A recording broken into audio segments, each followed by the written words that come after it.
पालकमंत्र्यांनी जे सभागृहामध्ये आरोप केलेत, मला असं वाटतं त्यांनी योग्य माहिती घेतली नाही.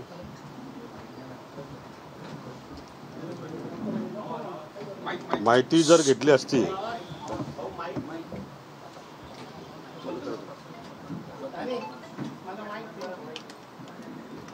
दोन 2016 मध्ये विजया रहाटकर प्रकरणामध्ये वेगळा विदर्भाची मागणी करण्यासाठी त्यांची सभा या ठिकाणी झाली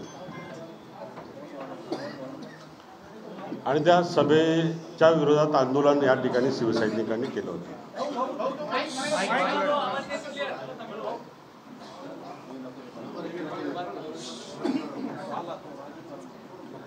शिवसैनिकांनी आंदोलन केलं होतं आणि त्यामध्ये अनेक शिवसैनिकांवरती गुन्हे दाखल केले गेले होते.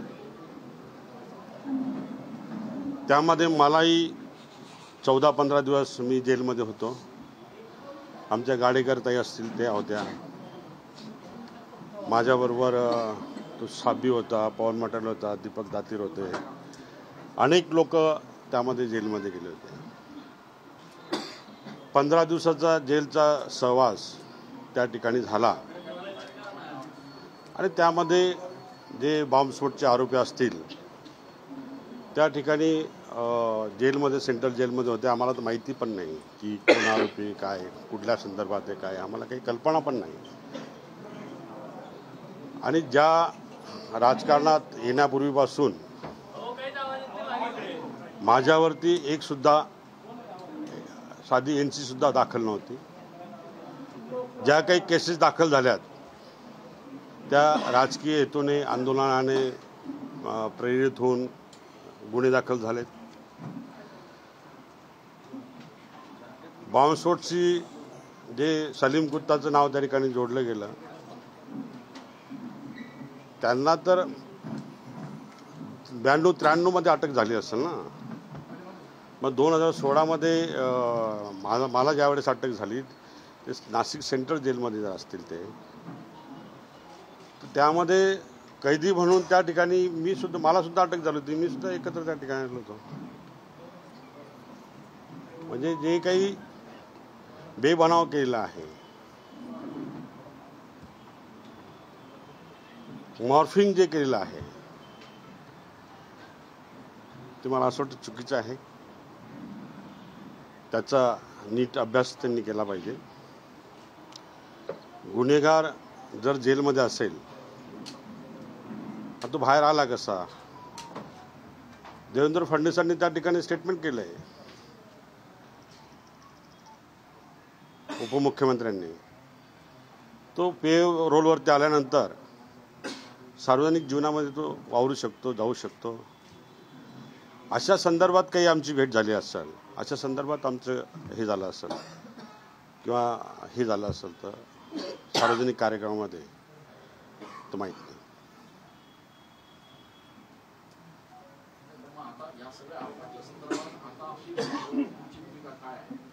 माझे संबंध न होते कधी नाही, यापुढे नाही, यामागेही पण नाही. मी सेंट्रल जेलला गेलो होतो 14 दिवस. त्या ठिकाणी ते आरोपी म्हणून तिथं होते. त्या ठिकाणी मी त्या ठिकाणी आरोपी म्हणून वावरलेलो आहे. त्या व्यतिरिक्त काही.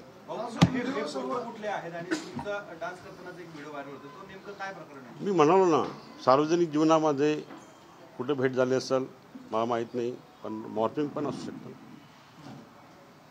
आणि पोलिसांना सहकार्य करण्याची आमची पूर्ण तयारी आहे. तुमच्या एका कार्यकर्त्याला पोलिसांनी ताब्यात घेतलेले? हा, घेतला असेल ना. मग तू माहिती घेतील ना, माहिती काढतील ना. तो जर जेलच्या बाहेर कशा करता आला, पेरोलवर आला की आतमध्ये भेट झालेली आहे, ते स्पष्ट होईल ना. तुम्ही नारायण राणेंवरती गुन्हा दाखल केला होता, कुठेतरी त्याचा वचपा काढण्यासाठी हे सर्व घडून आणले जात आहे असं वाटत नाही आपल्याला? हे राजकारणामध्ये आरोप प्रत्यारोप चालू असतात, बुद्धिबळाचा खेळ चालू असतो. हरकत नाही. आम्ही त्यावेळेस गुन्हे दाखल केले असतील, त्यांनी आता आरोप आमच्यावर केलेत, हे चालूच राहणार राजकारणामध्ये. त्याबद्दल काही फार बोलणं योग्य वाटत नाही. सहकार्य राहील ना, पोलिसांना चौकशीमध्ये सहकार्य निश्चितपणाने करेल. पुढील काळामध्ये सुषमा अंधारेताई माझ्याशी बोलल्यात, त्या बाबतीमध्ये सखोल माहिती ते मीडियाशी बोलणार आहे. मी सर्व माहिती त्यांना सुपूर्द केली आहे. राजकारणामध्ये आता इथं दाऊदांच्या नातेवाईकाचं लग्न झालं, त्या ठिकाणी अनेक आमदार अनेक मंत्री त्या ठिकाणी गेलेत. हे सोशल मीडियावरती तोही व्हिडिओ फिरतोय, तेही क्लिप फिरते. पोलीस डिपार्टमेंट त्या ठिकाणी गेलं आहे, तेही फिरते. प्रफुल्ल पटेल आणि इक्बाल मिर्ची यांचं तर जॉईंट व्हेंचर आहे, करार आहे. त्याचं काय झालं आता? काही म्हणजे आमचा करार नाही किंवा काही जॉईंट व्हेंचर नाही किंवा काही हे नाही. सार्वजनिक जीवनामध्ये एखाद्या कार्यक्रमामध्ये भेट झाली असेल तर माहिती. पालकमंत्र्यांनी देशद्रोहाचा गुन्हा दाखल करावा, देशद्रोही असं देखील म्हटलंय. हा, पालकमंत्र्यांवरती देशद्रोहाचा गुन्हा दाखल केला पाहिजे, कारण ते MD ड्रग्स प्रकरणात तेच आहेत. त्याच्यामुळे त्यांना ते आरोप करणं म्हणजे जिवारी लागलेले आहे. हे मोर्चा काढला, जिवारी लागलं.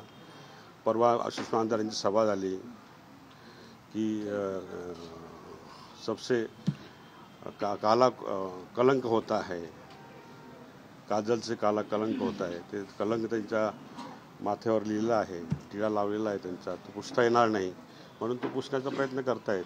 बडगुजर काय अख्खी शिवसेना त्यांना जंग पछाडते आणि त्यांच्या प्रत्येक कृतीवर लक्ष ठेवून प्रतिहल्ला करते. शिवसेनेचे जिल्हाप्रमुख असतील, सुनीलभाऊ असतील, दत्ताजी असतील, सर्व विलासांना असतील, DG सूर्यवंशी असतील, सचिन मराठे असतील, सर्वजण सोबत आहे आणि हा एकत्रित लढा देऊ. जे प्रसंग येतील त्यांना फाईट करू. पोलिसांनी काही संपर्क केला का तुम्हाला?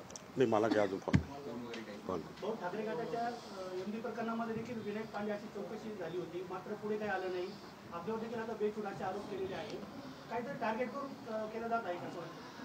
टार्गेट निश्चितपणाने टार्गेट केलं जातं आहे, परंतु असे प्रकार होत असतात, आरोप प्रत्यारोप होत असतात. त्याला खचून न जाता खंबीरपणे उत्तर देणं हे विरोधकांचं काम आहे आणि सत्ताधाऱ्यांचं काम आहे. आरोप करणं आणि त्याचं खंडन करणं हे निश्चितपणाने पक्षप्रमुखसुद्धा माझ्याशी बोललेत त्या विषयावरती. कार्यकर्त्याला अटक केलेली आहे, तुम्ही अटकपूर्वसाठी काही प्रयत्न करा? नाही, गरज काय अटक पूर्ण करण्याची?